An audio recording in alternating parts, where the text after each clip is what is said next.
This is the Al Peninsula, a tiny plot of land overlooking the Persian Gulf. It may be small, but it could soon become one of the most important stretches of land in the world. It makes up the entirety of Iraq's coastline and, crucially, despite its size, gives the country uniquely positioned access to the ultra-competitive global shipping industry.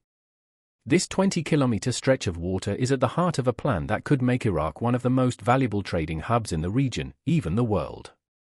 Let me explain. This is the Suez Canal. For over 150 years, it has dominated the global supply chain. But overcapacity and the constant threat of piracy in the Red Sea have left experts in the shipping industry crying out for alternative routes. Iraq is hoping to answer those calls by creating a new path here, which it argues would be quicker and safer than going via Suez. But before Iraq can snatch the global supply chain crown from Egypt, it first has to build the biggest infrastructure project in its history. Starting with this, the Al Grand Port. Engineers have had to build colossal structures with limited resources, but when completed, it will be one of the biggest deep-water ports in the world, and potentially the most game-changing construction Iraq has ever built. Across the history of infrastructure, there are a few select examples of projects that came along just at the right time and in the right place to make history.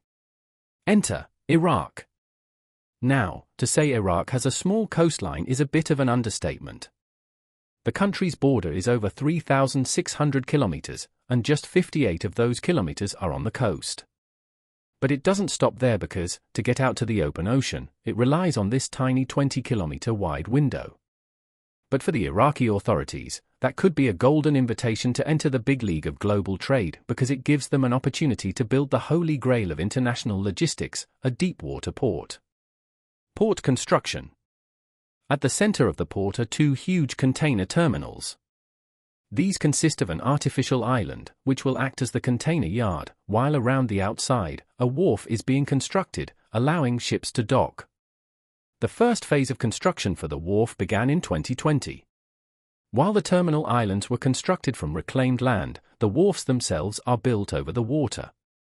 Engineers drove 1,700 piles, each 50 meters long, into the seabed using a technique known as canter travel. Here's how it works. A few piles are initially driven into the seabed from the land, and a deck is constructed on top.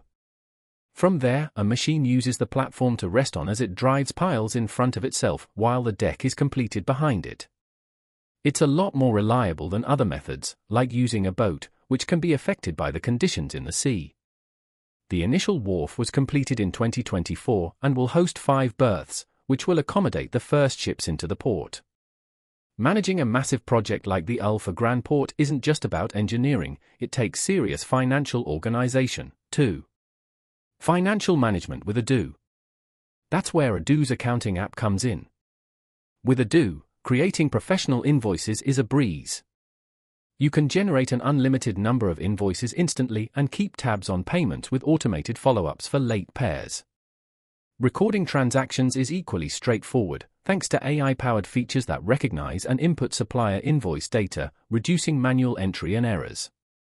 Stay on top of your financial health with intuitive dashboards that provide a real-time overview of your finances, including customer invoices, supplier bills, and miscellaneous transactions. Detailed reports and financial statements are readily available, empowering you to make informed decisions swiftly. Odoo syncs with over 28,000 banks worldwide, allowing for real-time tracking and easy reconciliation of bank statements. This seamless integration ensures that your financial data is always up-to-date and accurate. Navigating local tax regulations can be daunting, but Odoo's accounting app is tailored to meet local compliance requirements, ensuring your financial operations adhere to applicable laws. Secure, centralized data storage means your information is protected and accessible whenever you need it. The best part? Odoo offers its first app free for life, including unlimited hosting and support. Streamline your financial management with Odoo and keep your business sailing smoothly. Global shipping.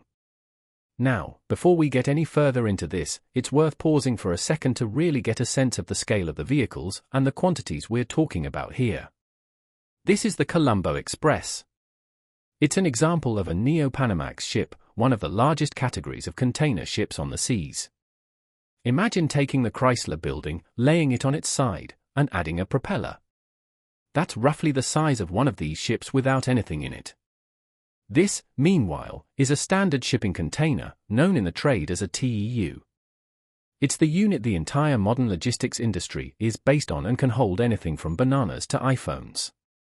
A Neo-Panamax ship can carry 15,000 of these things. Laid out flat, that would cover half of the Vatican. Now, here's the thing, the ports built to house these gigantic vessels not only need to be big but also incredibly strong, to enable enormous container ships to navigate the small channels of a port. Port scour. Most vessels are equipped with thrusters on their front and rear. The largest container ships can carry up to 120,000 tons, the CN Tower only weighs 117,000 tons, so the force they emit to nudge these vessels can be potentially devastating to any structure nearby. That's known in the jargon as port scour. Typically, this is countered by lining the side of structures, like wharfs, with rocks.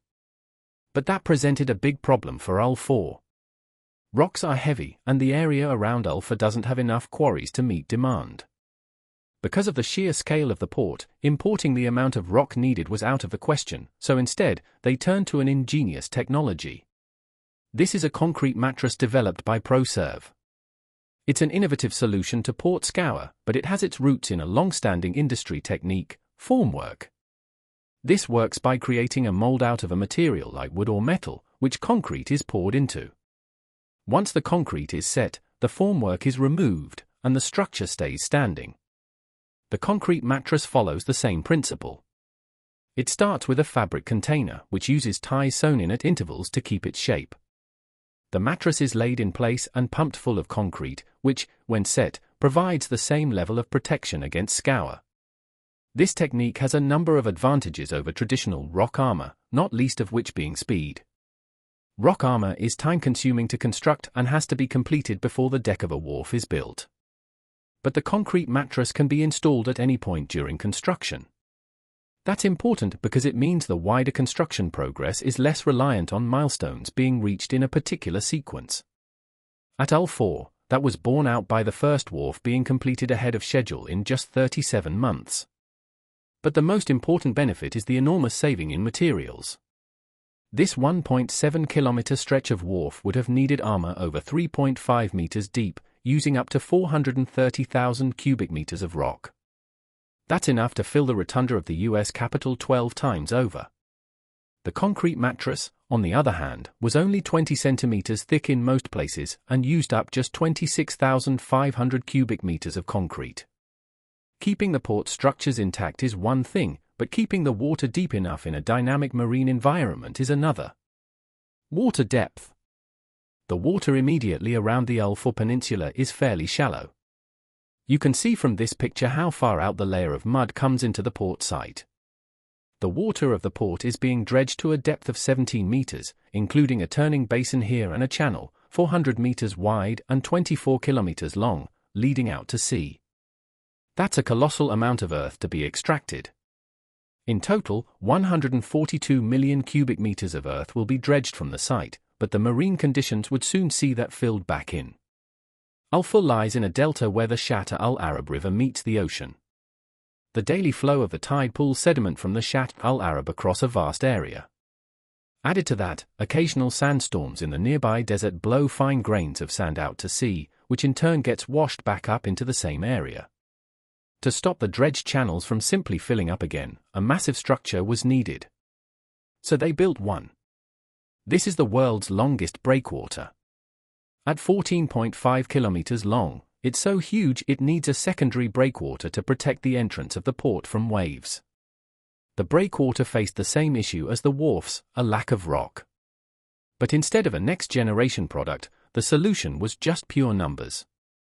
Over 100,000 core LOC units were put in place over 5 years, costing $591 million.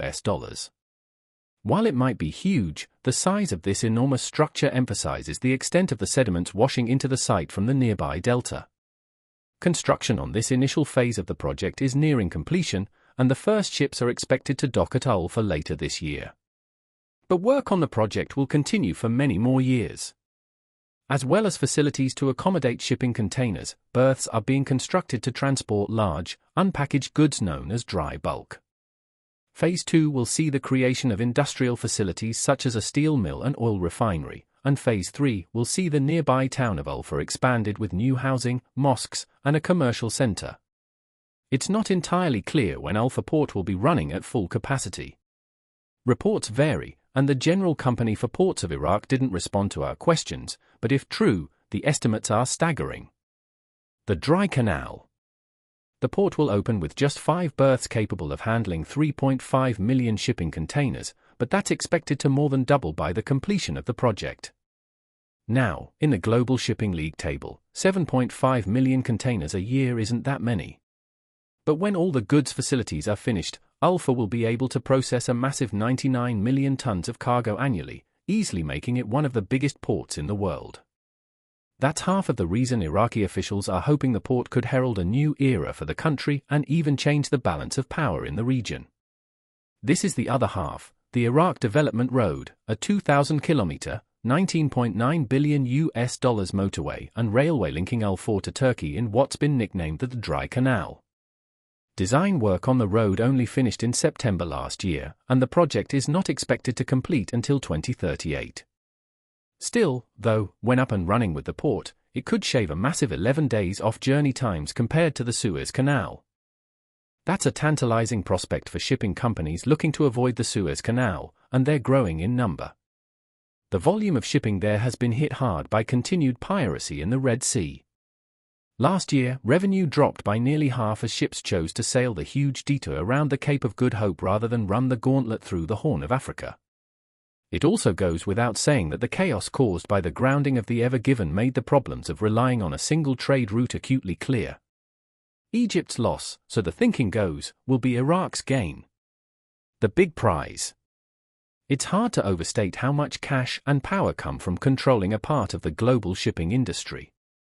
Nearly 1 in 3 shipping containers sails through the Suez Canal.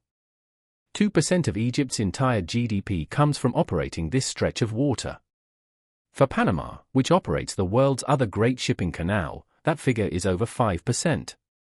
For Iraq, a country that has been devastated by decades of conflict, hosting such a vital link in the global supply chain could not only give it stability and wealth, but could even transform it into a regional power broker. But before we get ahead of ourselves, it's important to keep in mind that even by its most ambitious estimates, Iraq's Dry Canal is not expected to replace Suez entirely. Rail is faster but is also more expensive than sea freight. It also can't compete with Suez in terms of capacity. Even in 2021, the year of the Ever Given grounding, the canal shipped a record 1.27 billion tons of cargo, way beyond anything Al-Fur is designed to accommodate. There's also the issue of security in Iraq itself. While the country's security has improved in recent years, pockets of Islamic State fighters remain active, as well as the Kurdistan Workers' Party, who have been known to attack pipelines between Iraq and Turkey. Infrastructure has the power to improve our lives in ways we often don't appreciate, but sometimes a well-planned and well-timed intervention has the ability to redraw the map of the world. Over the next 13 years, the tiny Al-Fur Peninsula will change beyond recognition. Whether or not it can transform an entire country remains to be seen.